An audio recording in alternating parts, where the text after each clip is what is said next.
अस्सलाम वालेकुम, मैं हूं काशिफ रफ़ीक। आप देख रहे हैं प्रोग्राम डिबेट विद काशिफ रफ़ीक। नाज़रीन, पीपल्स पार्टी और नून लीग एक दूसरे के साथ अनकंडीशनल खड़े हुए, हुकूमत बनी, उससे पहले पीडीएम की हुकूमत बनी, अदम एतमाद हुआ। लेकिन ऐसा एक अजीब मामला है कि जब भी कोई काम होता है, कोई डेवलपमेंट का काम है, कोई चीज़ को इशू करने का मामला है, तो ऐसा लगता है कि जैसे नून लीग जो है वो पीपल्स पार्टी को आइसोलेशन में रखती है या उनके साथ कोई मुशावरत नहीं करती।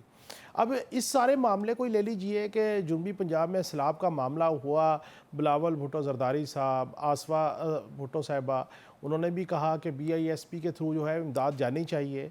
उसके बाद बीआईएसपी की चेयरपर्सन ने हमारे ही शो में कहा था कि उनका डेटा तो इस्तेमाल हो रहा है, लेकिन जो अमाउंट है, जो रिलीफ है, उसके हवाले से बीआईएसपी का प्लेटफॉर्म नहीं एड्रेस हो रहा। जबकि नून लीग की जानिब से तनकीद की जा रही है कि बजाय आप पंजाब पे तनकीद करने के सिंध पे काम करें, खुशी होगी। और ख़ुद वज़ीर आला पंजाब मरीम नवाज़ साहिबा जो है उन्होंने भी तनकीद की। और आज कमर ज़मान कायरा साहब जो पीपल्स पार्टी के सीनियर रहनुमा, उन्होंने कहा कि मरीम नवाज़ साहिबा की तनकीद जो है वो सिर्फ बहैसियत वज़ीर आला नहीं, वो नवाज शरीफ साहब की साहबजादी हैं, वज़ीर आज़म साहब की भतीजी हैं। तो नून लीग की मरकज़ी रहनुमा उनकी तनकीद को उस पैराए में देखते हैं। फिर वाकआउट भी हुआ और आज स्पीकर साहब ने पीपल्स पार्टी और नून लीग के जो सीनियर लीडरशिप है उनके दरमियान एक मुलाकात भी करवाई। ये तलखी ये जो तनकीद है, क्यों इसको बैठ कर सॉर्ट आउट नहीं किया जाता? और उसके बाद पीपल्स पार्टी जो है वो ये समझती है कि उन्होंने अपना सपोर्ट भी दिया हुआ है और नून लीग उनको उस तरीके से रिगार्ड रिस्पेक्ट नहीं करी। इसी मौजू पे गुफ्तगू करने के लिए आज हमारे प्रोग्राम में शरीक गुफ्तगू हैं अरबाब खिज़र हयात। इनका ताल्लुक KPK से, मुस्लिम लीग नून के एडिशनल सेक्रेटरी इत्तलात हैं। और पीपल्स पार्टी की डॉक्टर शाहिदा रहमानी साहबा रुकन कौमी असम्बली हैं, वो हमारे साथ शरीक गुफ्तगू हैं। दोनों मेहमानों को खुश आमदेद कहता हूँ। सबसे पहले डॉक्टर शाहिदा रहमानी साहबा, आप लोगों ने अनकंडीशनल सपोर्ट दी, आप लोग काबीना का हिस्सा नहीं बने, इश्तराकी हुकूमत का हिस्सा नहीं बने, और उसके बाद जो है ये जो रवैया है कि आपकी अगर कोई गुफ्तगू है उसके ऊपर भी तनकीद हो और फिर इतनी शदीद तनकीद हो कि वॉकआउट करना पड़ जाए, इसके पीछे मुहर्रिक क्या समझती हैं? जी, काशिफ़ साहब बहुत शुक्रिया। सबसे पहले तो देखें, कुदरती आफ़ात होती है और वो किसी एक सूबे में आए, वो पूरी कौम की ज़िम्मेदारी होती है कि उसमें बढ़-चढ़ के हेल्प करे। और ये नहीं होता है कि मेरा सूबा, मेरी मर्ज़ी, मेरा पानी, मेरी मर्ज़ी। तो ये सारी चीज़ें जो हैं, ये तफ़रीक़ा को फैलाती हैं। और आपने देखा कि आज भी चेयरमैन साहब का जो लबो लहज़ा है पाकिस्तान पीपल्स पार्टी की क़यादत का, और उस वक़्त भी जिस वक़्त ये सैलाब आया, वो फ़ौरी तौर पर आए और आने के साथ ही उन्होंने जिस तरह मरीम नवाज़ साहिबा सैलाब में उतरी हुई थी, लोगों को रिहैबिलिटेशन करवा रही थी, चाहे गवर्नमेंट की सतह पे खा प्राइवेट लोग कर रहे थे, लेकिन उन्होंने उनकी तारीफ़ की, क्योंकि जो अच्छा काम करे उसको होना चाहिए। लेकिन आज देखें, 18 से 20 दिन से ज़्यादा हो गया सैलाब को गुज़रे हुए। आप खुद देख रहे हैं कि टीवी पे दिखाया जा रहा है, मैं नहीं कह रही कि 18 दिन से ज़्यादा मोटरवे जो है वो बंद है। इसके साथ ही लोग पानी के अंदर हैं, पानी जैसे-जैसे उतर रहा है, लोगों की लाशें मिल रही हैं। वहाँ पर ज़मीनें जो हैं नाक़ाबिले काश्त हो गई हैं, काश्तकारी का सीज़न आ चुका है उसके, और लोग जो हैं वो अपने घर से बेघर हैं। इस तबाही के अंदर होना तो ये चाहिए था कि फ़ौरी तौर पर आलमी सतह पे रिलीफ़ के लिए, जिस तरह आपने देखा कि 2022 में बदतरीन फ्लड आया, जिसमें उस वक़्त वज़ीर ख़ारजा चेयरमैन बिलावल भुट्टो ज़रदारी साहब थे। उन्होंने आलमी सतह तमाम सिफ़ारतकारों को, फिर सेक्रेटरी जनरल UN को, बलूचिस्तान, सिंध में जो तबाही हुई, प्राइम मिनिस्टर को हत्ता कि वो खुद लेके गए और दिखाया कि किस अंदाज़ की तबाहकारियाँ हैं और हमें किस लेवल से काम की ज़रूरत है, और तमाम लोगों को मिलकर काम करना चाहिए। कोई पॉलिटिक्स या सियासत इसको नहीं कहते, सियासत का मकसद है कि खिदमत करना। और सूबे की सबसे बड़े सूबे की वज़ीर आला हैं, इंतहाई गुस्से में हैं और इस तरह की बातें करें बजाय इसके कि वो मिलकर काम करें उसमें। उनका ये कहना और इस तरह के, जैसे मुझे तो वो याद आ रहा है अल्ताफ़ हुसैन का दौर, के वो कहते थे कि मैं टाँगें तोड़ दूँगा तो यहाँ उँगलियाँ तोड़ देंगे। बजाय इसके कि वो जो तबाही हुई और बहुत बड़ी तबाही हुई है, बिलाशुबा, इसमें कोई बिलाशुबा। दो राय नहीं है। मैं और उस तबाही में वो जो बताना चाह रही हैं कि जी सब कुछ ठीक है, ऐसा हरगिज़ नहीं है। उन्हें वहाँ पे जो डूबे हुए लोग हैं, मदद के तलबगार हैं, वो मदद चाह रहे हैं। होना तो ये चाहिए कि आप कह रही हैं जी इस पे सियासत हम नहीं कर रहे हैं, हम तो ये कह रहे हैं कि हम रिलीफ देने को हर तरह से तैयार हैं और करने को तैयार हैं। बिल्कुल लेकिन ठीक। सियासत वो होती है जो जूस के डिब्बों में भी तस्वीरें लगाकर और उस पे टिकटॉक बनाई जाए, ये होती है सियासत, बजाय इसके कि आप उसमें जाकर लोगों की वहाँ पे मदद करें, बिल्कुल आपका लोगों आपका को आप शायद आपका आपका पॉइंट आ गया। मैं अरबाब साहब को भी गुफ्तगू में करें। मैं अरबाब साहब को भी गुफ्तगू में ऐड करना चाह रहा हूँ। अरबाब साहब, देखें, अगर आपके इत्तेहादी हैं, उन्होंने आपको मैंडेट दिया हुआ है और अगर वो तजावीज़ देने को तैयार हैं तो उसको सुनना चाहिए, अगर काबिल अमल अमल करना चाहिए। इन स्पाइट ऑफ इसके तनकीद करनी शुरू कर दें और शदीद तनकीद करनी शुरू कर दें। वज़ीर आला साहब क्या कहेगा सर? देखिए साकिब भाई, मैंने शाहिदा मैडम की बातें सुनी हैं, तो उन्होंने एक छोटी सी चार्जशीट मरियम नवाज शरीफ साहिबा और पंजाब हुकूमत के बारे में पेश किए। तो सबसे पहले तो मैं ये बताता चलूँ कि अगर मरियम नवाज शरीफ साहिबा ये कहती कि मेरा पंजाब और मेरा यानी पानी या मेरा इस तरह, तो उनका ये मकसद नहीं है कि वो पंजाब उनका है। पंजाब पूरे पाकिस्तान का है, चाहे वो खैबर पख्तूनख्वा हो, सिंध हो, बलूचिस्तान हो, वो पूरे पाकिस्तान का है। उनके बयान का मकसद ये था कि 18th अमेंडमेंट के बाद जो है वो सूबों को मुकम्मल इख्तियार मिल चुका है, और जो सूबे का चीफ एग्जीक्यूटिव होता है यानी चीफ मिनिस्टर, तो फिर सूबा उन्हीं का होता है। उनके बाद का ये वो कंटेंट था, तो उनको ज़रा गलत रंग दिया जा रहा है। दूसरी बात ये कि हम ये कह रहे हैं कि पाकिस्तान कशकोल तोड़ दे, हम किसी के आगे हाथ ना फैलाए। और मुझे बड़े अफसोस के साथ कहना पड़ रहा है कि पाकिस्तान पीपल्स पार्टी के चेयरमैन साहब बिलावल भट्टू जरदारी साहब और पीपल्स पार्टी के दीगर कैदीन, वो दोबारा यही चाह रहे हैं कि हम फिर किसी के आगे हाथ फैलाएं, हम इमदाद ले लें। तो हमें क्या जरूरत है? आज पाकिस्तान अपने पांव पर खड़ा हो रहा है। आपने खुद देखा होगा, बल्कि पूरी दुनिया ने देखा कि हम हमें जब जब हिंदुस्तान के साथ हमारी जंग नहीं हुई थी, तो हम हर तरफ से ये होता, तब बातें होती थी कि अगर हिंदुस्तान के साथ हमारी जंग छिड़ गई तो हमारा क्या होगा, हम तो एक दिन में ढेर हो जाएंगे। लेकिन पूरी दुनिया ने देखा कि किस तरह हमने हिंदुस्तान को इबरतनाक शिकस्त फाश दी थी। इसके अलावा आप देखें कि आज सऊदी अरब, अमेरिका, कतर, जो दीगर ममालिक है, तो सबकी नजरें पाकिस्तान की तरफ है। तो इस हालात में अगर हम दोबारा का शकोल लेकर दूसरे ममालिक के पास चले जाए कि अब हमें इमदाद दे दे, हमारी मदद करे, तो ये लेकिन हमारे लिए बाइस शर्म अरबाब की बात साहब, है। देखिए, कशकोल ना लेके जाएं, लेकिन आपके इत्तेहादी हैं, आपके साथ पार्लिमान में उनका इश्तराक है, सपोर्ट है। अगर वो आपसे कोई बात करते हैं तो उसको गुफ्तगू करने और उनको सारे लवाजमात, ये सारी चीज़ें बैठ के बताने में कोई कबात नहीं होनी चाहिए शायद। नहीं, देखिए साकिब भाई, अगर ये बातें होती थी तो ये बातें लोग फिर जलसे जलूसों में या टॉक शोज में नहीं करते हैं। फिर बिलावल भट्टू जरदारी साहब को चाहिए था कि वो शाहबाज शरीफ साहब के साथ आकर बैठ जाते। मरियम नवाज शरीफ साहिबा, जो कि पाकिस्तान मुस्लिम लीग उनकी सीनियर नायब सदर भी है, उनके साथ आकर बैठ जाते और ये मामलात इस तरह भी हल होते थे। तो फिर आप एक जलसे में या जुलूस में या किसी और प्लेटफॉर्म पर किस तरह आप इस तरह इल्जामात लगा रहे हैं कि बिल्कुल, आपका पाकिस्तान को ये आपका करना पॉइंट, चाहिए। आपका वैलिड पॉइंट है। शाहिदा आपा, अगर ये इस तरह की कोई तजावीज़ देनी थी तो फिर वो एक क्लोज डोर मीटिंग भी कर सकते थे, आपस में बैठ के भी गुफ्तगू कर सकते थे। जो बात अरबाब साहब ने की, क्या कहिएगा? देखिए, जो भी तजावीज़ दी जा रही है, चेयरमैन साहब ने और पार्टी ने जो भी तजावीज़ दी, बिल्कुल बराह रास्त दी और इसी तरीके से होता है। ये नहीं होता है कि आप उसको माइंड करें।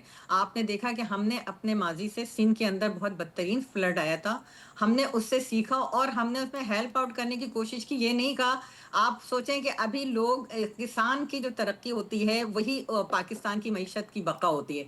किसान डूबा हुआ है, किसान मदद के लिए परेशान है और आप जो है 10 लाख रुपए कब देंगे, कब पहुंचेंगे? असल चीज़ें इस वक्त बर वक्त मदद की।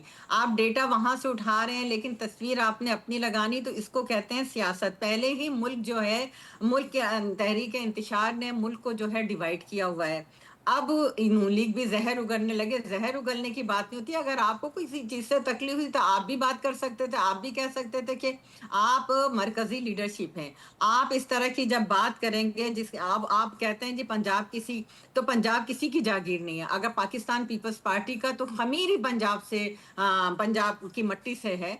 तो हम तो कभी भी नहीं कह सकते कि पंजाब हमारा पंजाब भी है, केपी भी है, बलूचिस्तान भी, पूरा पाकिस्तान हम सबका पाकिस्तान है। जब हम सबका पाकिस्तान है तो कोई भी कहीं अगर तकलीफ में होगा तो हम सबको तकलीफ होगी और यही होना चाहिए। हम नहीं चाहते कि जाग पंजाबी जाग जैसे नारों को जो है दोबारा जिंदा किया जाए। جنوبی پنجاب میں اس وقت جس طریقے کا سیلاب آیا ہوا ہے اور لوگ جو ہے بے گھر ہیں، کسان برباد ہیں، تو ہونا تو یہ چاہیے کہ فوری طور پہ ان کی مدد کی جائے۔ ناکامی کو چھپانے کے لیے آپ اس طرح کے سٹیٹمنٹ دیں کہ آج آپ جو ہے تمام میڈیا اس پہ پروگرام کر رہا ہے، نہ کہ اس پہ پروگرام کرتا کہ وہاں کے لوگوں کو کس طرح امداد پہنچ رہی ہے، وہاں کے لوگوں کو کس طرح ریہیبلیٹیٹ کیا جا رہا ہے، وہاں کسانوں کو کیا ریلیف دیا جا رہا ہے۔ اگر آج یہ فوکس ہوتا تو وہ زیادہ بہتر ہوتا، نہ کہ ہم اس پر آپس میں بیٹھ کر جو ہے اس طرح کے اسٹیٹمنٹ، زہر انگیز اسٹیٹمنٹ، تنگ نظر اور تفرقہ پھیلانے والے اسٹیٹمنٹ دے کر پاکستان اس وقت اس بیانی کا متحمل نہیں ہو اچھا سکتا۔ شاہدہ آپا، ہمارے چیئرمین بلاول بھٹو زرداری صاحب کے اسٹیٹمنٹ دیکھیں، ان کے بیانات دیکھیں، ان کی تقاریر دیکھیں، اور ایک طرف مریم صاحبہ جو ملکہ عالیہ بنی ہوئی ہیں، جس طریقے کے وہ اسٹیٹمنٹ دے رہی ہیں، اگر ہم بھی یہ اسٹیٹمنٹ دینا شروع کر دیتے کہ جی ہمارے یہاں بجلی پیدا ہو رہی ہے، آپ کے پاس کیوں جا رہی ہے، ہم نہیں دیں گے، ہمارے پاس گیس پیدا ہو رہی ہے، یہ تو پھر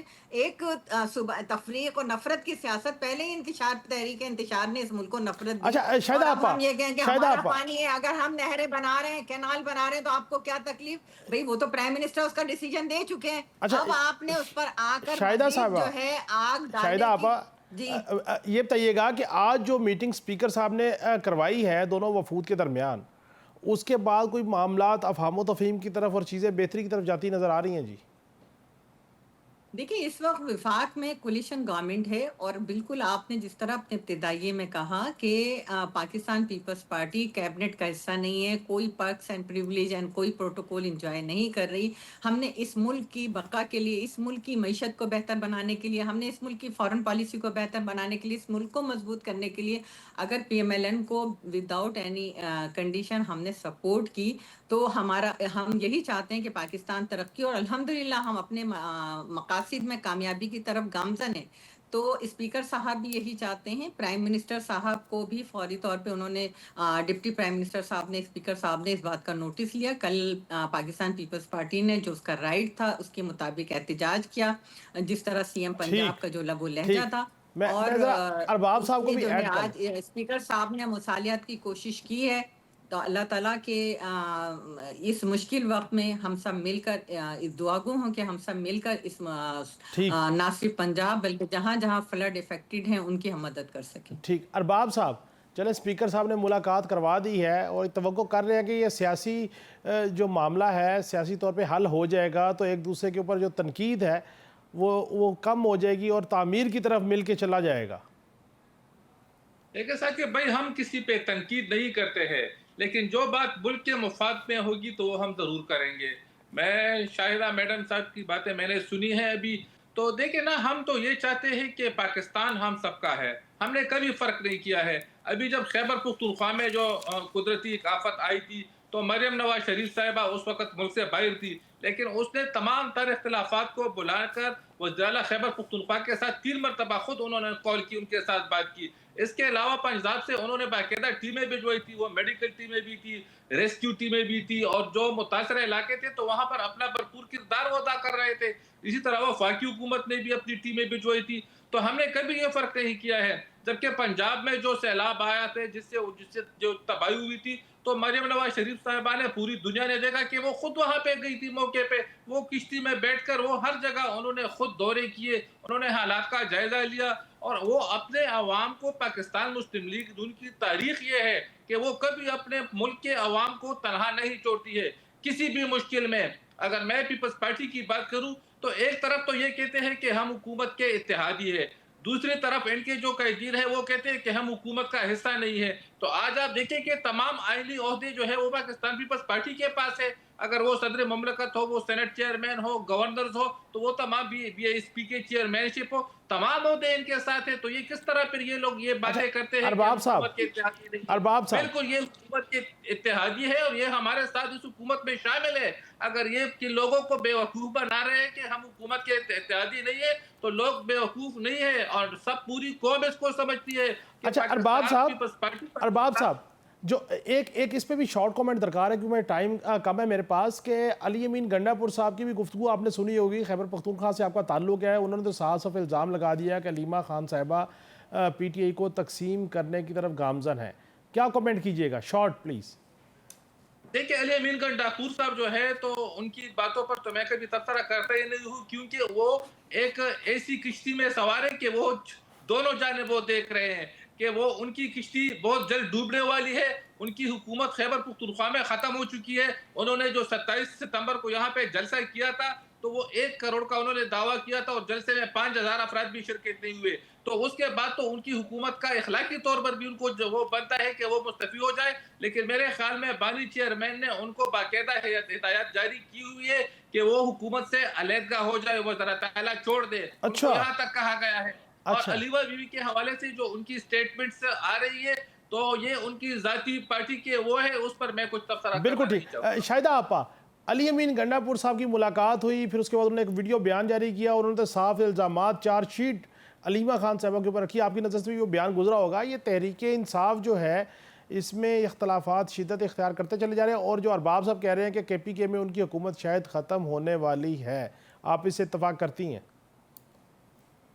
देखिए, सबसे पहले तो मैं अरबाब साहब का जवाब दूँगी कि जी इन्होंने जी। कहा कि आईनी ओहदे रखे हैं और हुकूमत के इक़्तिदार में शामिल। आपको खुद पता है कि आफ्टर 18th अमेंडमेंट प्रेसिडेंट साहब ने अपनी तमाम तर पावर जो है वो प्राइम मिनिस्टर और पार्लियामेंट को दी। जी उसके बिल्कुल। अलावा आईनी ओहदों की आपको पता है कि क्या हैसियत है, और हमने अगर कैबिनेट का हिस्सा नहीं बने तो डिसीजन सारे कैबिनेट में होते हैं, प्राइम मिनिस्टर और वज़रा मिलके करते हैं। तो बिल्कुल। तमाम प्रिविलेज, तमाम चीज़ें इनके पास हैं, तो ये हम किस तरीके से जहाँ फैसला साज़ी हो रही है, वहाँ हम उसके पार्टनर किस तरह हो सकते हैं। नंबर 2, बात की आपने तहरीक इंसाफ की, तो देखिए तहरीक इंसाफ नहीं, वो तहरीक इंतशार है जिसने इस मुल्क को डिवाइड किया, जिसने कौम को डिवाइड किया, जिसने इस मुल्क में इंतशार की कोशिश की। आज खुदा का मुकाफ़ात अमल है कि वो खुद इंतशार का शिकार है, और यही वजह है कि इनके तमाम लीडरान जो हैं उनके मुख्तलिफ स्टेटमेंट होते हैं। गौहर साहब के अलग होते हैं, अली अमीन गंडापुर के अलग होते हैं, अलीमा खान के अलग होते हैं, और हर एक जो है पार्टी की लीडरशिप की कुर्सी लेने के चक्कर में है। और वो ये समझ रहा है कि जी हम जो हैं वो कामयाब हो जाएँगे और इस पार्टी को हम चलाएँगे, तो ऐसा नहीं होता।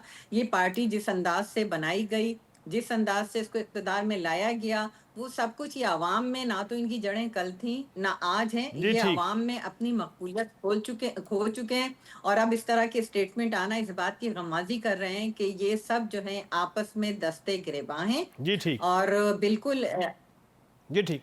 बहुत बहुत शुक्रिया डॉक्टर बिल्कुल शाहिदा ये हो रहमानी सक साहब। जी बहुत बहुत शुक्रिया डॉक्टर शाहिदा रहमानी साहब आपका, अरबाब खिज़र हयात साहब आपका। आप लोगों ने गुफ्तगू की। नाज़रीन, आपने हमारे मेहमानों की गुफ्तगू सुनी। तहरीक इंसाफ का मामला हो, पीपल्स पार्टी का मामला हो या नून लीग का मामला हो, इख्तलाफ दर इख्तलाफ ही नज़र आता है। ना जाने कब ये इकट्ठे सियासतदान होंगे और ना जाने कब आवाम की तामीर का काम शुरू होगा। बहरहाल नेक्स्ट सेगमेंट की तरफ बढ़ते हैं, और अगले सेगमेंट में हम गुफ्तगू करेंगे बलूचिस्तान की सूरत हाल पे और आज़ाद कश्मीर की सूरत हाल पे। हमारे साथ रहिए।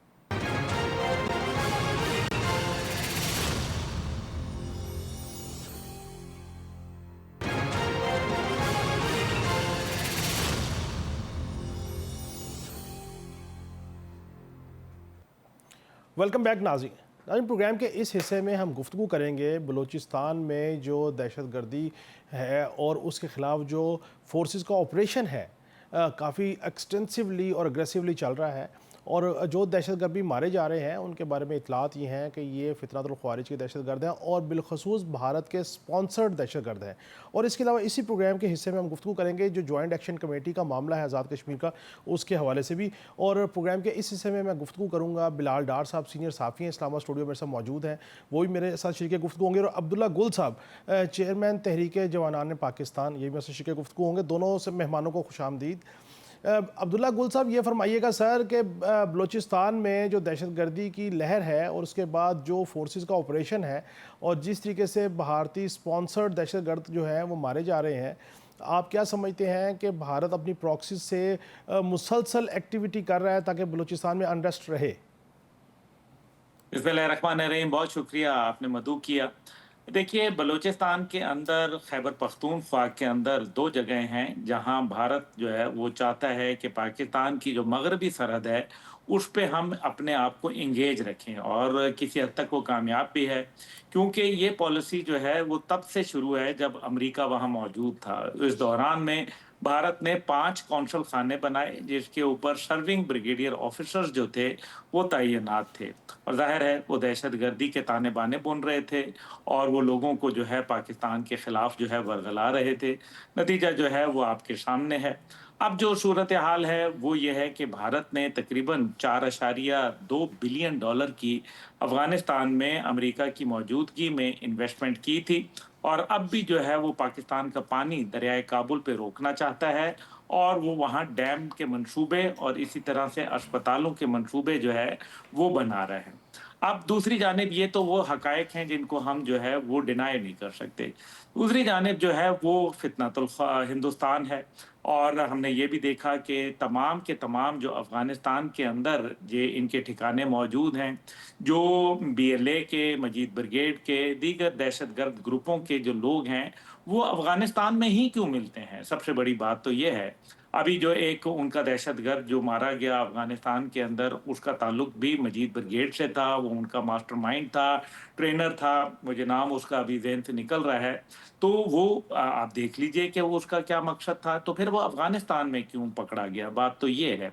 अब मसला यहाँ ये है कि अफ़गानिस्तान के साथ एक बाढ़ भी लगी हुई है, उसके ऊपर हमारी तकरीबन अफ़गान सरहद के ऊपर 2,02,000 फ़ौज भी मौजूद है, लेकिन इसमें 2 अहम बातें। पहली बात यह है कि अमेरिका वहाँ जाते हुए $10 बिलियन का असला छोड़ गया, जो कि ज़ाहिर है दहशतगर्दों के हाथ में लगा, और आज तक अमेरिका एक पिस्तौल भी वापस ले जाने में नाकाम रहा।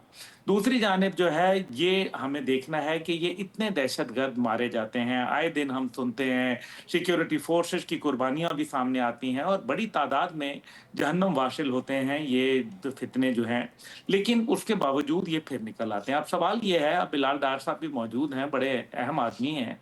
देखिए, असल मसला ये है कि जो अफ़गानिस्तान के अंदर अफ़गान नेशनल आर्मी बनाई गई थी, जिसको गैर मुल्की अफ़वाज और भारत की ट्रेनिंग हासिल थी, वो वहाँ मौजूद हैं, और बहुत सारे लोग जो कि अमेरिका तो चले गए, लेकिन कई जो थे, ज़्यादा बड़ी तादाद जो है 90% जो थे वो जी वहीं रह गए। जी नतीजा ये हुआ कि ये दहशतगर्द जो है आज खुल खेल के पाकिस्तान के खिलाफ काम कर रहे हैं। जी हमारी फोर्सेस उनको इंटेलिजेंस बेस्ड ऑपरेशंस जो तकरीबन 200 के करीब रोजाना ऑपरेशन हो रहे हैं, उसके तहत उनको आड़े हाथों ले रही है, एंड वी आर कमिटेड कि हम उनको कोई जगह, कोई गार, ठीक कोई ठिकाना उनको छुपने नहीं देंगे, और जी उसके ठीक लिए हमारे पास हमारी सैटेलाइट सिस्टम है, जी हमारी ठीक ड्रोन टेक्नोलॉजी है, हमारी जो इंफॉर्मेशन है, उसकी बुनियाद पे हम कार्रवाइयाँ कर रहे हैं, एंड रेस्ट एश्योर इंशाअल्लाह ताला हम ये जी जंग ठीक जीतेंगे। हमारे पास कोई और ऑप्शन है नहीं। जी ठीक। बिलाल डार साहब, आपकी बड़ी गहरी नज़र है बलूचिस्तान के अमूर के ऊपर, मामलात के ऊपर, सियासी तौर पे भी।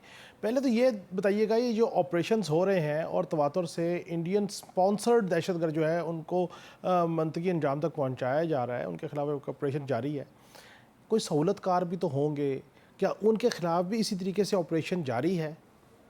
जी, यकीनन सहूलतकार भी मौजूद हैं, जो कि देखें अब इंडिया, अफ़गानिस्तान, इज़राइल सबकी इन्वेस्टमेंट है बलूचिस्तान के अंदर ये हालात पैदा करने में।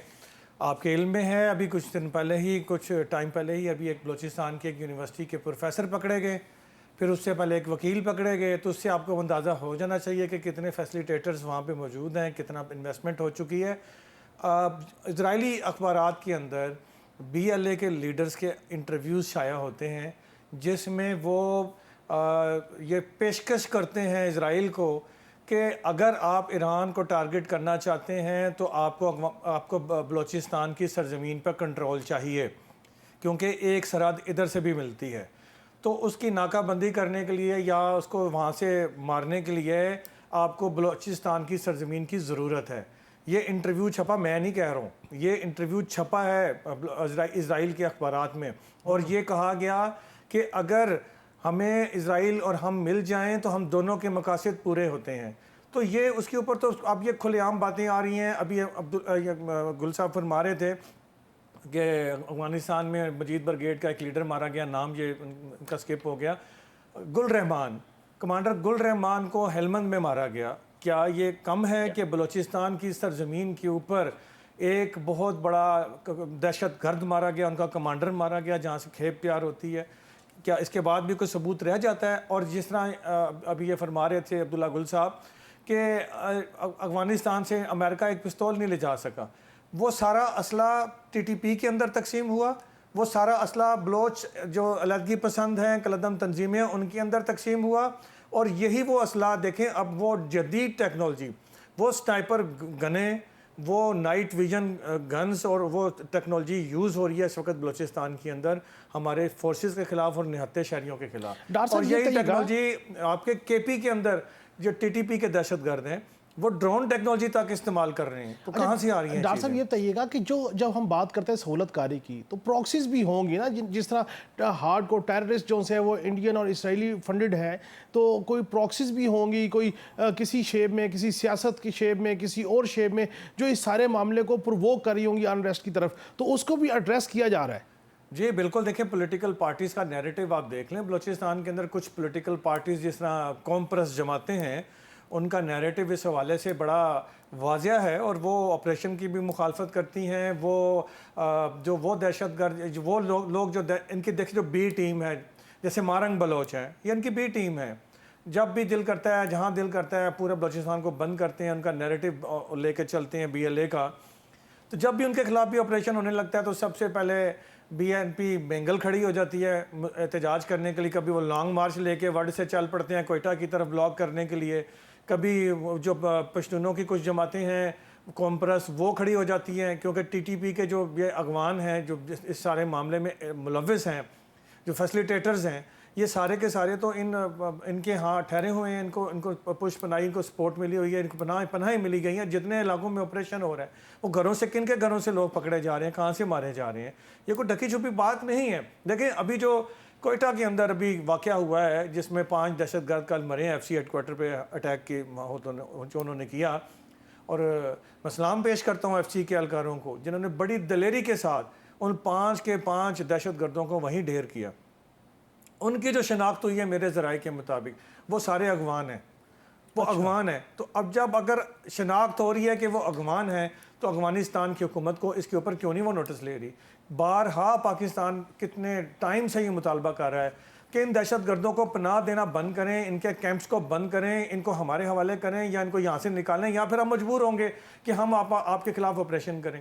تو وہ اب یہ ساری صورتحال دیکھیں. افغانستان پہلے بھی بھارت کی ایک بڑی پراکسی تھا، وہاں کھڑے ہو کے ان کے 18-19 جو کونسلیٹ تھے سرحدوں کے ساتھ ساتھ وہ کیوں تھے؟ وہ وہیں سے ساری فیسلیٹیٹ ہو رہا تھا. کلبھوشن کیوں پکڑا گیا یہاں سے ایران کے ساتھ سے؟ اب ایران والی سائڈ سے تو کچھ چیزیں اچھی خبریں آ رہی ہیں جو ان سائڈ سٹوریز ہیں، وہاں پہ اچھی ڈیولپمنٹس ہو رہی ہیں، اور شاید مستقبل قریب میں جو ایران بارڈر ہے اس ایران بارڈر والی سائڈ پہ شاید ایک آپریشن شروع ہونے جا رہا ہے جس کی کوئی تیاری ہو رہی ہے. اور ایرانین کے ساتھ بھی اس پہ حوالے سے بات چیت ہوئی ہے اور کافی میرے ذرائع کے مطابق اس میں اچھی پیش رفت آئی ہے، سننے میں آ رہی ہے. ٹھیک ہو گیا. عبداللہ گل صاحب، سر جس طریقے سے ہم پراکسیز کی بات کرتے ہیں بلوچستان میں، ظاہری بات ہے وہاں پہ تو بہت زیادہ ہے اور بڑی زیادہ ہارڈ کور ریزنمنٹ بھی ہے اور چیزیں ہیں، اور ہمارے فورسز کے جوان جو ہیں وہ اپنی جان ہتھیلی پہ رکھ کے ان کا کلا کما بھی کر رہے ہیں. لیکن یہ جو آزاد کشمیر میں جوائنٹ ایکشن کمیٹی کا معاملہ بلو اپ کر گیا، اور پھر وہاں پہ پہلے ہم دیکھتے ہیں کہ وہ حقوق کی بات ہے، مطالبات کی بات ہے، پھر مطالبات 98% ایڈریس ہو جاتے ہیں، پھر 2% کو وجہ بنا کے پھر دوبارہ تنازع شروع ہو جاتا ہے. اور اب جس وقت ہم گفتگو کریں اس سے کچھ دیر پہلے جو ہے وہ پولیس اہلکاروں کے اوپر جو ہے فائرنگ ہے اور پولیس اہلکار شہید بھی ہوئے ہیں. تو ایسا تو نہیں ہے کہ آزاد کشمیر کے اندر جو ماس موبلائزیشن جوائنٹ ایکشن کمیٹی کی صورت میں نظر آ رہی ہے اس کے پیچھے بھی کہیں انڈین فنڈنگ، کوئی پراکسی یا کوئی وہاں سے چیزیں جو سے وہ ایلیویٹ کروائی جا رہی ہوں؟ دیکھیں پہلی بات یہ ہے کہ بالکل اس کے اوپر کشمیر پہ، لیکن میں بلوچستان پہ ایک جملہ ضرور کہہ دوں. جی پلیز. اس ٹائم پہ جو ٹیکنالوجی ہے آپ دیکھ لیجئے کہ ان کو سیٹلائٹ امیج جو ہے دہشت گردوں کو فراہم کیا جا رہا ہے. ان کو جو ہے باقاعدہ بی ایل اے اور مجید برگیڈ کو دہشت گرد تو قرار دے دیا امریکہ نے، لیکن کیا ان کے سہولت کار جو جیسے مہرنگ بلوچ ہیں یا دیگر لوگ جو کہ لاشیں لینے چلے جاتے ہیں، کیا ان کے اوپر پابندیاں عائد ہوئیں؟ کیا جو ان کی لیڈرشپ اس ٹائم پہ جنیوا میں بیٹھی ہے ان کو گرفتار کیا گیا؟ کیا ان کو جو لوگ فائنانس کر رہے ہیں کیا ان کے خلاف جو ہے کوئی قدغن لگی؟ کیا ان کی ٹریول بین لگا؟ بلکہ الٹا مارنگ بلوچ کو جو ہے وہ نوبل انعام کے لیے جو ہے بات چیت ہو رہی ہے. تو یہ آپ سمجھیں نا کہ اس کے پیچھے اس کا مطلب یہ ہے کہ ہاتھی کے دانت کھانے کے اور دکھانے کے اور امریکہ نے پابندیاں ضرور عائد کی، لیکن عملی طور پر ہمیں کیا سہولت دی؟ کیونکہ افغانستان میں اگر معاہدہ ہوا تھا पीस का और वहां से इनखला हुआ था, तो उसमें दो फरीकैन थे, एक अफगान तालिबान थे, तो दूसरी जानिब जो है अमेरिका भी मौजूद था, जिसने ये गारंटी दी थी कि सिक्योरिटी जो है इस खित्ते की जो है वो कॉम्प्रोमाइज नहीं होगी, जो कि बहरहाल बात खत्म हो गई। अब आते हैं कश्मीर के ऊपर। देखें, जॉइंट एक्शन कमेटी का मामला जो है, इसमें कोई दूसरी राय नहीं है। अगर बलूचिस्तान और खैबर पख्तूनख्वा के अंदर जहां उनकी सरहदें नहीं मिलती और वहां वो ये जो है गुल खिला रहे हैं, तो आप मुझे बताएं कि कश्मीर में, जहां मकबूजा कश्मीर में उनकी सरहद मिल रही है, तो फिर आप मुझे बताएं कि क्या ऐसा कुछ नहीं होगा? वहां बिल्कुल हो रहा है। मैं तो पिट में रहा हूं, आपके प्रोग्राम में भी कह चुका हूं, याद होगा आपको, कि 12 अरब रुपया जो है सोशल मीडिया के ऊपर भारत ने खर्च किया है पिछले तकरीबन 2 से 3 साल के अरसे में, और उससे लोगों के जहनों को प्रगंदा किया गया। इसमें कोई शक व शुबा नहीं है कि एक्शन कमेटी के जो बुनियादी मामलात थे वो क्या थे कि जी अवामी हकूक और वो फलाना। लेकिन बात यह है कि क्या एक्शन कमेटी की जानिब से भारत के हवाले से कोई मजबूत और जामे हिकमत अमली सामने आई? क्या उन्होंने भारत के किसी भी नाजायज और इंसानियत सोच मजालिम के खिलाफ आवाज उठाई? क्या वो भारत के हवाले से उन्होंने कोई मजबूत ऐसी अमली सूरत हाल इख्तियार की कि वो अगर चाहें, अगर आटा और बिजली वो सस्ती करा सकते हैं, तो फिर क्या वजह है कि वो कश्मीर को आज़ाद क्यों नहीं करवा सकते? अगर इतनी ही काम करना है तो मकबूजा कश्मीर में जहां उनके भाई, उनकी बहनें, उनकी माएँ बेटियां बैठी हुई हैं, तो क्या उनको उसके हवाले से कोई किरदार नहीं अदा करना चाहिए? लेकिन इन सब के बावजूद मैंने आज ही इसके ऊपर अपनी प्रेस स्टेटमेंट भी जारी की है, वीडियो बयान भी जारी किया है कि तहरीक जवानान पाकिस्तान और कश्मीर जो है वो मसालियत के लिए तैयार है। मैं समझता हूं कि अवामी मुतालबात, जो कि 8 मुतालबात थे जॉइंट एक्शन कमेटी की जानिब से, उसके अंदर जो है कुछ ऐसी चीज़ें थीं जो ज़ाहिर है अवाम के करीब थीं, तभी उनको पज़ीराई मिली। लेकिन दूसरी जानिब जो है, जो उनका मकसद है, ये स्टेज वाइज है, मरहलावार है। पहले स्टेज में अवाम के मसाइल को एड्रेस करके, फिर उसके बाद दूसरे मरहले के अंदर जो है वो आप सिस्टम को क्रिटिसाइज करके, और तीसरे मरहले में आप रियासत से बगावत करके जो है वो पाकिस्तान से दूरियां इख्तियार करना चाहते हैं। ये नहीं होगा जी, ये बिल्कुल हम नहीं होने देंगे। ये जी ठीक। पाकिस्तान और कश्मीर के जवान बेदार हैं और ज्वाइंट एक्शन कमेटी के साथ हम हर किस्म की मामलात पे करने, लेकिन क्या पाकिस्तान के परचम के ऊपर वो काम कर रहे हैं? तो ये गलत है। अगर वो पाकिस्तानी सिक्योरिटी इदारों को निशाना बना रहे हैं और उनके अहम एहलकारों के नाम जो है वो बाकायदा ले ठीक रहे हो हैं गया। जलसों में, तो ये किसका मकसद है? क्यों नहीं वो ठीक, रॉ की आपका बात कर पॉइंट रहे? आ गया क्यों सर। नहीं वो इंडिया के लीडरशिप की बात करते? आपको बात पॉइंट तो आ ये गया, है। आपको पॉइंट आ गया। बिलाल डार साहब, जॉइंट एक्शन कमेटी के मुज़ाकरात हुए वफाकी हुकूमत के लोगों से, और 98% जो मुज़ाकरात हैं वो कबूल कर लिए गए, मंजूर हो गए, दोनों तरफ से ऐलान कर दिया गया। 2% का मामला था, लेकिन फिर पुरतशद्दुद वाक़यात। तो आप समझते हैं कि ये कोई ऐसी अनसीन फोर्सेस हैं, कोई प्रॉक्सीज हैं जो चाहते हैं कि ये मामला स्मूथली पॉलिटिकली हल ना हो, बल्कि ये पुरतशद्दुद चीज़ें आगे बढ़ें? जी यकीनन यही बात है। देखें, दो मुतालबात जो नहीं माने गए, जो प्राइम मिनिस्टर आज़ाद कश्मीर ने जिनके ऊपर बात की और माने भी गए बल्कि, लेकिन दो मुतालबात क्या थे? एक मुतालबा था कि मीरपुर के अंदर एयरपोर्ट बनाया जाए, और उस एयरपोर्ट के ऊपर पहले ही ऐलान हो चुका है, बहुत पहले पाकिस्तान हुकूमत ऐलान कर चुकी थी। और दूसरा उनका मुतालबा था कि जी टनल्स बनाई जाएँ, उन टनल्स के लिए 500 अरब से ज़्यादा की रकम दरकार है। अब ये भी मान लिए गए, लेकिन उनका ये मुतालबा था कि जी अभी इसी वक्त नोटिफिकेशन लेके आएँ।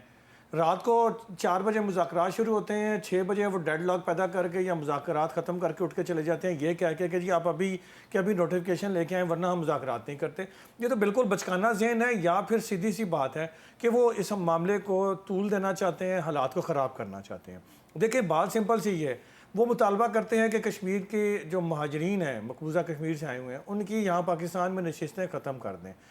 मेरा सवाल ये है कि मैं कश्मीरी हूँ, मेरे फादर, मेरी मदर, मेरे दादा दादी, नाना नानी सब कश्मीर से माइग्रेट होके आए 1948 में। हम यहाँ बैठे हैं, अगर हमारी नुमाइंदगी आपने ख़त्म करनी है तो फिर आप हमारा नाम लेके क्यों फिर तहरीक का बात करते हैं? दूसरी बात यह है कि अगर ये कहते हैं कि इनकी नुमाइंदगी ख़त्म कर दें, तो फिर मुझे ज़रा ये बताएं कि जो लंदन में कश्मीरी आबाद हैं, 8 सिटीज़ के मेयर तो कश्मीरी हैं, वहाँ के जो पार्लियामेंट है, उनके मेंबरान, उनकी मिनिस्ट्रियों में कश्मीरी बैठे हैं, तो फिर वो भी, उनका भी तो एक मुतालबा है कि जी गैर मुल्कियों को निकाल दें। वहाँ भी लंदन में भी बरतानिया में भी एक कैंपेन चल रही है, जिस तरह ब्रेक्जिट हुआ, उन्होंने भी एक कैंपेन वहाँ शुरू की हुई है कि ये गैर मुल्कियों को निकालें। डॉक्टर साहब, आपको पॉइंट आ गया। अब्दुल्ला गुल साहब, प्रोग्राम बिल्कुल एंड पे है, आप कुछ कहना चाह रहे हैं सर? मैं एक छोटी सी बात डार साहब की बात को बढ़ाते हुए, देखें, कश्मीरियों को मुहाजिर करके भारत ने यहाँ भिजवा दिया। अब आप उनके राइट्स को, उनकी जो आज़ादी है उसको यहाँ महसूर करके आप यहाँ भी उनको मुहाजिर बनाना चाहते हैं, ये गलत बात है। उनका हक है मुहाजिरीन का कि उनको यहाँ सीटें दी जाएं, बिल्कुल और ठीक। इसके लिए हम भरपूर उनके साथ खड़े हैं। बिल्कुल ठीक, बहुत बहुत शुक्रिया अब्दुल्ला गुल साहब आपका, बिलाल डार साहब आपका। नाज़रीन, आपने गुफ्तगू सुनी हमारे मेहमानों की। जॉइंट एक्शन कमेटी के जो जायज़ मुतालबात हैं वो एड्रेस किए जा चुके हैं, लेकिन जो मुतालबात नहीं मानने वाले उनके ऊपर फोकस करके और पुरतशद्दुद वाक़यात का करना किसी भी सूरत जस्टिफाई नहीं है। नाज़रीन, प्रोग्राम के अगले सेगमेंट में हम बात करेंगे गज़ा के ऊपर कि गज़ा का जो अमन मुआहिदा था वो क्यों लेतो लाल से काम ले रहा है, और फिर अब नेतन्याहू का जो यू टर्न आया है उसके बाद इसकी इम्प्लीमेंटेशन हो पाएगी या नहीं हो पाएगी, लेकिन एक ब्रेक के बाद।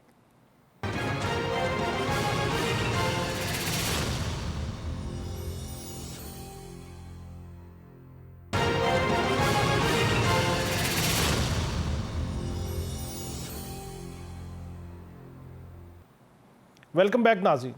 नाज़रीन, प्रोग्राम के इस हिस्से में हम गुफ्तगू करेंगे कि गज़ा के ऊपर एक अमन मुआहिदा सामने आया। ट्रंप साहब ने उसके खदोखाल बयान किए, वो नुकात सामने आए और वो मुआहिदा हमास के पास गया। हमास ने उस मुआहिदे पे गौर व खौस किया और उसमें कुछ तरामीम तजावीज़ की हैं।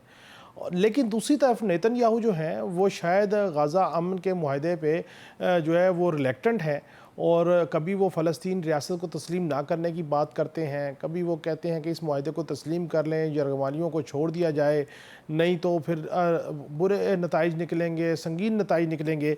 ये अमन मुआहिदा जिसको इस्लामी ममालिक ने भी अप्रीशिएट किया, और उनका ये मानना है बहुत सारे ममालिक का कि इस अमन मुआहिदे पे अगर अमल दरामद करेंगे तो जो इस वक्त एक अलमिया जन्म ले चुका गज़ा के अंदर, इंसानी अलमिया, वो रुक जाएगा। मज़ीद इलाका जो है वो इनक्रोच नहीं होगा, एक जो है डेवलपमेंट का काम भी शुरू हो सकता है। ये अमन मुआहिदा जो है ये किस हद तक वाइबल है, किस हद तक आगे लेके जाया जा सकता है, इसके ऊपर गुफ्तगू करेंगे। और गुफ्तगू करेंगे GR बलोच साहब, साबिक सफ़ीर हैं, वो मेरे साथ शरीक गुफ्तगू होंगे, और जावेद राना साहब माहिर हैं बैनुल अक़वामी अमूर के, इनके साथ भी गुफ्तगू करेंगे। दोनों मेहमानों को खुश आमदीद। GR बलोच साहब, सर ये जो अमन मुआहिदा सामने आया और ट्रंप साहब ने भी कहा और बड़े होपफुल तरीके से कहा, अब हमास ने उसमें कुछ तरामीम तजवीज़ की हैं, आप समझते हैं कि नेतन्याहू का जो रिलेक्टेंट बिहेवियर है वो भी इस अमन मुआहिदे में रुकावट बनेगा? देखिए, नेतन्याहू तो रोज़े अव्वल से रहा है, बल्कि 40 साल से अमन की एक बहुत बड़ी रुकावट रहा है, क्योंकि वो एक ख़ास थिंकिंग को, ज़ियोनिस्ट थिंकिंग को रिप्रेजेंट करता है, और उन्हीं का एक लिहाज से गुमशाता है, और वहीं पे उसको उन्होंने प्लांट किया हुआ है, और बार बार उसको जितवाते भी हैं, उसकी election, so called elections in that so called country. तो इसमें कोई शक नहीं कि उसका यही स्ट्रैटेजी होगी। और अब तो चूंकि उसकी अपनी पर्सनल रेपुटेशन की वजह से कि उसके ऊपर क्रिमिनल चार्जेस हैं अपने मुल्क के अंदर करप्शन के, उसके अलावा इंटरनेशनल क्रिमिनल कोर्ट की तरफ से उसके ऊपर वारंट है, लिहाजा वो कभी भी नहीं चाहेगा कि जो है जंग बंद हो। वो कोई ना कोई बहाना करके जंग को जारी रखना वो समझता है, अपनी ज़ात को, अपने मुल्क और अवाम और आम जो वहाँ फ़लस्तीनी बाशिंदा है या अरब है या इजराइली है, उसकी उसे कतई परवाह नहीं है। उसको ये परवाह नहीं कि जो 20 लोग 25 लोग उनके पास इस वक्त हैं, वो अगर मर भी जाएं तो उसे कोई फ़र्क नहीं पड़ता। लिहाजा ये एक रियलिटी है जिसके साथ हमें सामने रख के आगे काम चलना। अब आते हैं हम 20 नुकाती मुहादे पर। तो मैं समझता हूँ, उसको बार बार पढ़ा है, मैंने भी पढ़ा होगा, आपने भी पढ़ा है और आपने भी पढ़ा होगा। इसमें एक बहुत अच्छा फ्रेमवर्क ज़रूर है, एक मेजर उसूल रहनुमा कर दिए गए हैं कि ये होगा, लेकिन उसमें कुछ पॉजिटिव है और कुछ डेफिनेटली खला है, गैप्स हैं जो कि साथ साथ भरे जा रहे हैं, जिस वजह से हम देख रहे हैं कि हमास ने भी अपने काउंटर प्रपोजल सामने रख दी।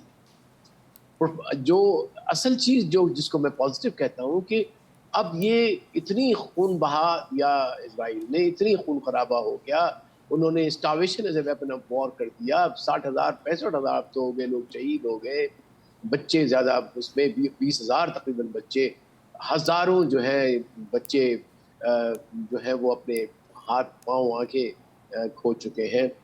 पूरा का पूरा गज़ा जो है वो एक زمین دوست جی مندہم کر دیا گیا. تو اب میں سمجھتا ہوں مزید ان میں کوئی کچھ رہ نہیں گیا جس کا وہ معنی ہے. تو جی ایک تو اچھی بات یہ کہ اگر وہ رک جاتی ہے لڑائی, فائرنگ رک جاتی ہے, سیز فائر ہوتا ہے, تو ان لوگوں کو بھی سانس لینے کا وقت مل جائے, ان لوگوں کو تھوڑا ریفلیکٹ کرنے کا وقت مل جائے گا, دنیا کو, دنیا کے لیڈرز کو, اور جو آس پاس لوگ انفلوئنس ہیں یا جو اپنے آپ کو ہم اور آپ ایون انکلوڈنگ ایموشنلی وہاں محسوس کرتے ہیں. جی ٹھیک. اس میں کوئی شک نہیں. میں ہم بات کرتے ہیں, میں صرف ختم کر لوں, دیکھ جی اس کے بعد آگے چلی جائے. جی ہم جو ڈسکس کرتے ہیں تو بلیو می ہم ایموشنلی وہیں پہ اپنے آپ کو پاتے ہیں غزہ میں, چاہے جائے کہ فزیکلی نہیں جا سکتے, لیکن جو اذیت وہاں دی جاتی ہے وہ یقین طور پر ہمارے اور ہمارے اور بالکل آپ آپ کو کے پوائنٹ آیا سر, جی آپ کو پوائنٹ آیا. جاوید رانا صاحب, سر یہ امن معاہدہ خود ہی انفولڈ ہوا, ٹرمپ صاحب نے فارورڈ کیا, چیزیں آگے چلیں, عرب ممالک نے اس کے اوپر ایک ایسا اقدام گردانا کہ اس وے سے امن قائم ہو سکتا ہے, لیکن پھر نیتن یاہو صاحب کی سٹیٹمنٹ سامنے آ جاتی ہے, حماس نے اس کو ریجیکٹ نہیں کیا, اس میں ترامیم تجویز کی ہیں. آپ اس سارے سینیریو کیسے دیکھتے ہیں؟ دیکھیں جی, اس پورے امن معاہدے کا جو باٹم لائن ہے اس پہ فوکس کرتے ہیں. باٹم لائن یہ ہے کہ جو کام اسرائیل گزشتہ 2 سالوں میں نہیں کر سکا کہ حماس کو ڈسارم کیا جائے اور ان سے سرنڈر کروایا جائے, وہی کام اس سو کالڈ امن معاہدے کے ذریعے مسلم ممالک سے لینے کی کوشش کی جا رہی ہے, جس میں ہمیں آگے لگایا جا رہا ہے, ایجپٹ کو آگے لگایا جا رہا ہے. اور میرا خیال ہے کہ یہ بڑی خطرناک صورتحال ہے. ہمارے اوپر پہلے ہی ایک تاریخ کا بہت بڑا ایک بدنما داغ ہے کہ ہم نے 25,000 فلسطینیوں کو جارڈن میں شہید کیا تھا ارلی 70s میں, جو انڈر جنرل ضیاء الحق. تو میرا نہیں خیال کہ ہمیں کسی بھی ایسی کانفلکٹ میں جانا چاہیے جہاں پہ ڈونلڈ ٹرمپ اور ٹونی بلیئر بیٹھے ہوں گے, سو کالڈ ایک پیس بورڈ بنا ہوگا, اس کے وہ ممبر ہوں گے, وہاں سے ڈکٹیشن دے رہے ہوں گے پاکستان فوج کو کہ جی آپ جی یہ ٹنلز میں جو ہے اس کو ختم کریں, یہ 500 کلومیٹر کی ٹنلز ہے بقول موساد کے, وہ چیز ختم نہیں کر سکے. وہ حماس کی ریزسٹنس 2 سال میں ختم نہیں کر سکے, ان کی کوئی ویپن سپلائی نہیں رہی. اس کے باوجود یہ ایکسٹرا آرڈنری ہے کہ وہ ختم نہیں کر پائیں گے. اب سارے اس کانٹیکس ایون دو اپنا یرغمالی نہیں چھڑوا پائے. نہیں, یرغمالی وہ چھڑوانا نہیں چاہتی. اچھا, وہ ان کو مار رہی تاکہ یہ کاز ختم ہو جائے, اور ان کو حماس نہیں مارا, ان کو اسرائیل خود مارا ہے. ان کا ایک ہاسٹیج کی کیپٹیوز میں کہوں گا, پرزنرز آف وار میں کہوں گا, ان کے لیے لفظ صحیح ہے, ان کے لیے ان کا ایک ڈاکٹرائن ہے کہ آپ ان کو مار دیں, اور تاکہ وہ جو پریشر آپ کو ڈومیسٹکلی آ سکتا ہے وہ نہیں آئے گا. یہ پریویسلی بھی ایسا ہوتا رہے. دیکھیں ایشو بنیادی طور پہ یہ ہے کہ جو حماس کی جو ریزسٹنس ہے وہ ختم نہیں ہو رہی, اس کے باوجود کہ میں سمجھتا ہوں کہ جو اصل تعداد ہے جو لوگ شہید ہوئے ہیں شاید وہ لاکھوں میں ہیں, کیونکہ ابھی لوگوں کا پتہ نہیں چل رہا وہ کدھر غائب ہو گئے ہیں, اور انڈر دا ریبلز ہیں یا وہاں سے نکل گئے ہیں یا ان کو اریسٹ کر لیا گیا ہے, لیکن تعداد بہت بڑی ہے. اس پورے کانٹیکس میں یہ سارے کے سارا پیس ایگریمنٹ ہو رہا ہے, اس کے اندر 2 اسٹیٹ سولوشن کا کوئی ریفرنس نہیں ہے, کوئی جاندار ریفرنس نہیں ہے. اور آ کے نیتن یاہو نے کہا کہ 2 اسٹیٹ سولوشن کوئی چکر نہیں ہے, یہ نہیں بنے گی. اور ابھی بھی نیتن یاہو کسی نہ کسی طریقے سے, کسی نہ کسی بہانے سے اس پورے پروسیس کو جو ہے وہ ڈیریل کرنے کی کوشش کرے گا. آپ دیکھیں کہ جاوید صاحب جی جاوید صاحب, اگر 2 اسٹیٹس تھیوری امپلیمنٹ ہی نہیں ہونی تو فرانس, برطانیہ, کینیڈا, اسپین, پرتگال, بہت سارے ممالک فلسطین کو ریاست تسلیم کر چکے, تو ان کے اس اقدام کا کیا فائدہ؟ دیکھیں, میں یہ اچھا سوال ہے. نیتن یاہو نے کہا ہے جو آپ نے کرنا ہے کر لیں, 2 اسٹیٹ آپ اس فلسطین کو تسلیم کر لیں اسٹیٹ کے طور پہ, لیکن اس کے باوجود اسٹیٹ نہیں بنے گی. وہ صحیح کہہ رہا ہے, کیونکہ دیکھیں اس وقت جو مقبوضہ ویسٹ بینک ہے اس میں گزشتہ 2 سالوں میں انہوں نے 2000 گھر نئے بنا رہے ہیں, اور اچھا خاصا علاقہ مزید قبضے میں لے لیا ہے. ان کی زرعی زمین قبضے میں لے لیا, جو زرعی انفراسٹرکچر ہے اس کو انہوں نے قبضے میں لے لیا. ایک جنین شہر ہے ویسٹ بینک میں, وہاں سے 40-50 ہزار لوگوں کو بے دخل کر دیا گیا, وہاں پہ بھی آپریشن ہو رہا ہے. دیکھیں وہ صاف کہہ رہے ہیں ان کے وہ جو اسرائیل کی حکومت کے جو کرندے ہیں کہ ہم نے یہاں پہ مسجد اقصی کو شہید کرنا ہے اور تیسرا ٹیمپل جو ہے وہ بنانا ہے. یہ ان کا ایجنڈا ہے. امریکہ کا جو ڈیفنس سیکٹری ہے، سیکٹری بننے سے پہلے اس کی ویڈیو موجود ہے، اس نے کہا کہ یہ وقت آ گیا ہے کہ ہم جو ہے جو تھرڈ ٹیمپل بنائیں. اب اس پورے کانٹیکسٹ میں یہ ایک ایکسٹریمسٹ ایجنڈا ہے، فاشسٹ ایجنڈا ہے. ہمیں اس ایجنڈے کا حصہ نہیں بننا چاہیے. جی آر بلوچ صاحب، سر آپ نے جوید صاحب کی گفتگو سنی، بعد میں تو وزن ہے کہ جو حماس کی مزاحمت ختم نہیں کر پائے، اب وہ امن معاہدے کی آڑ میں ان کو ڈس آرم کرنا چاہ رہے ہیں. نمبر 1. نمبر 2، 2 اسٹیٹ فارمولہ جو ہے نیتن یاہو اس کو ایکسیپٹ نہیں کرتے، تو جن ممالک نے فلسطین کو ریاست تسلیم کر لیا ان کی حیثیت کیا ہوگی ان کے تسلیم کرنے کی؟ دیکھیے اس سوال کے بہت سارے پہلو ہیں. ایک ہے جذباتی پہلو جو کہ میں ٹچ نہیں کروں گا، ٹھیک ہے. ہمیں دیکھنے ہیں ریئلٹی آن گراؤنڈ.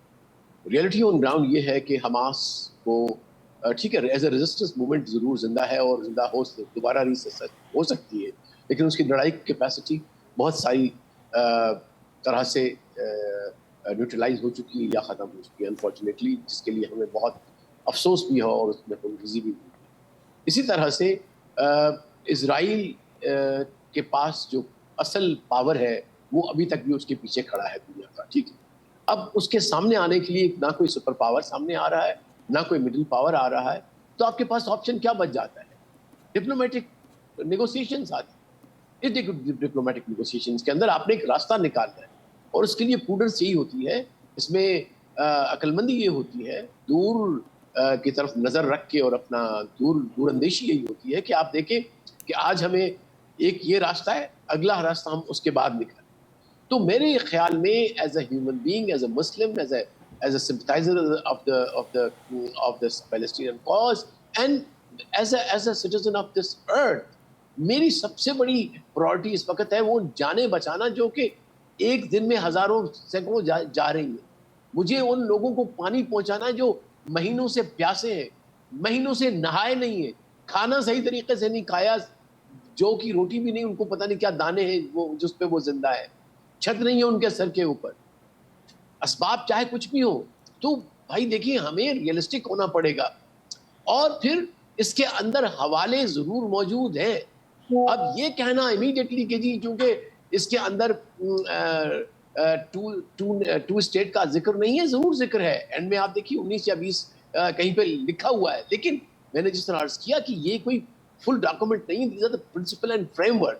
اب اس فریم ورک کو یہی آپ کی جو ہے وہ اپنے کریٹیوٹی کرنی ہے، diplomatic out of the box سوچنا ہے کیسے اس سے نکالنا ہے. لیکن ایک بات میں بڑا لکھنا چاہوں، صرف میں 2 منٹ بات بتاؤں گا کہ اس وقت اسرائیل جو ہے وہ کارنر ہو چکا ہے، ادروائز یہ معاہدہ بھی نہ ہوتا. Number 1.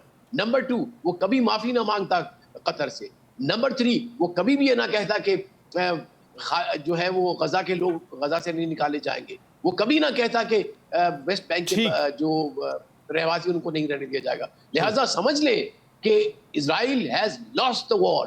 Yes, there are tactical issues. We'll sort them out. ٹھیک. جاوید صاحب، سر کیا قطر سے معافی مانگنا یہ کافی ہے، یا اس کی وجہ یہ ہے کہ قطر کا انفلوئنس یوز کیا جائے گا اس امن معاہدے کے لیے؟ اور کیا اس امن معاہدے میں ترک، مصر اور قطر جو ہے یہ مل کے کوئی ایسا بریک تھرو کر سکتے ہیں؟ دیکھیں قطر کی، مصر کی یا کسی بھی مسلم ملک کی کوئی حیثیت نہیں. جو بڑی پکچر ہے قطر پہ، اس کو کان سے پکڑ کے نیتن یاہو کو ڈونلڈ ٹرمپ نے معافی منگوائی. وجہ یہ ہے کہ دیکھیں اس وقت جو پاکستان سعودی عرب کا جو ایک دفاعی معاہدہ ہوا ہے، اس کے بعد اسرائیل کے اندر بھی خوف ہے، امریکہ کے اندر بھی خوف ہے. امریکہ کے اوپر اعتبار نہیں رہا، اسی وجہ سے یہ معاہدہ ہو رہا ہے نا. بالکل. اب باقی ممالک جو قطر ہیں، جی سی سی کنٹریز ہیں، وہ نیگوشیٹ کر رہے ہیں بیہائنڈ دا سین کہ ہمیں بھی اس میں شامل کر لیا جائے. تو میرا خیال یہ ہے کہ وہ پاکستان کے رول کو کنٹین کرنے کی ایک ناکام کوشش ہے. ابھی تک وائٹ ہاؤس نے اس پہ کوئی رسپونڈ نہیں کیا. دیکھیں بات سب سے بڑی یہ ہے کہ ایمبیسڈر صاحب نے بات ٹھیک کی، عارضی طور پہ ایک ریلیف مل جائے گا، ہو سکتا ہے مل جائے گا. لیکن آپ یہ دیکھیں کہ جب بھی کوئی ایگریمنٹ پیس ڈیل ہونے کی ایک میچور ہوتی ہے تو اس کو نیتن یاہو ڈی ریل کر رہا ہے. ایران میں اسماعیل ہنیہ کو شہید کیا گیا, قطر میں بھی وہی اٹیمپٹ ہوئی ہے. بالکل ایسے. اس لیے سب سے بڑا جو خطرہ ہے اس پلان کو جیسا بھی ہے وہ نیتن یاہو کا ہے کہ وہ اس کو سبوتاج کرے, اس کو کوئی بہانہ چاہیے. اب ہمیں جو بنیادی چیز ہے کہ حماس بہت ٹرینڈ ایک ملٹری فورس ہے, وہ کوئی عام لوگ نہیں ہیں, ان کے ساتھ کوئی فوج لڑ نہیں سکتی, وہ ان کا اپنا علاقہ ہے. بقول موساد کے 500 کلومیٹر لمبی زگ زیگ ٹنلز ہیں جو انہوں نے بنائی ہوئی ہیں جہاں سے وہ آپریٹ کر رہے ہیں. وہ اس کو کون توڑے گا؟ اب اس ایجنڈے میں صاف واضح طور پہ ڈونلڈ ٹرمپ نے کہا ہے کہ اب یہ ذمہ داری مسلمان ممالک کی ہے کہ وہ ٹنلز ختم کریں اور حماس کو ڈسارم کریں. دیکھیں ہم کیوں آپس اس لڑائی میں پڑیں. اب ٹھیک ہے ٹیکٹیکلی آپ ان سے بات کر سکتے ہیں کہ ٹھیک ہے ہمیں منظور ہے.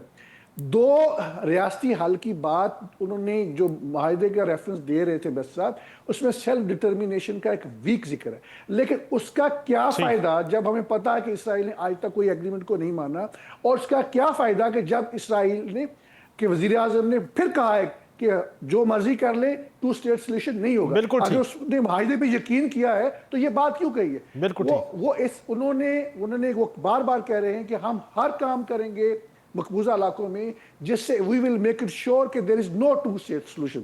تو اس لیے ہمیں کسی بھی طور پہ ابراہیم اکارڈ کا حصہ نہیں بننا چاہیے. اب میں لاسٹ بات آپ سے یہ کرتا چلوں, حماس نے جو حملہ کیا تھا اسرائیل کے اوپر, اس کے پیچھے ایک بنیادی وجہ تھی, ایک, اور کیا تھی؟ ابراہیم اکارڈ کہ فلسطینیوں کو آئسولیٹ کیا جائے, ہم ان کو ذلیل کرتے رہیں گے, مارتے رہیں گے, اور سارے مسلمان ممالک ان کو تسلیم کرے. آئی تھنک ہمیں ایک بولڈ سٹانس لینے کی ضرورت ہے. ہماری گورنمنٹ کی چونکہ لیجٹیمیسی نہیں ہے اس لیے وہ باہر لیجٹیمیسی لے رہے ہیں. آپ کا پوائنٹ آ گیا سر, آپ کا پوائنٹ آ گیا. جاوید رانا صاحب بہت بہت شکریہ. جی آر بلوچ صاحب آپ کا بھی بہت بہت شکریہ. ناظرین آپ نے ہمارے مہمانوں کی گفتگو سنی. اسرائیل کی ہٹ درمی اور نیتن یاہو کی جو مزاج ہے اور جو ان کے اپنے اوپر کرپشن کے ایلیگیشن ہے, شاید وہ اپنی سسٹینیبلٹی کو سامنے رکھتے ہوئے وہ اس امن معاہدے کے مخالف ہیں. ناظرین آج کے لیے اتنا ہی, کل پھر ملاقات ہوگی. اللہ حافظ.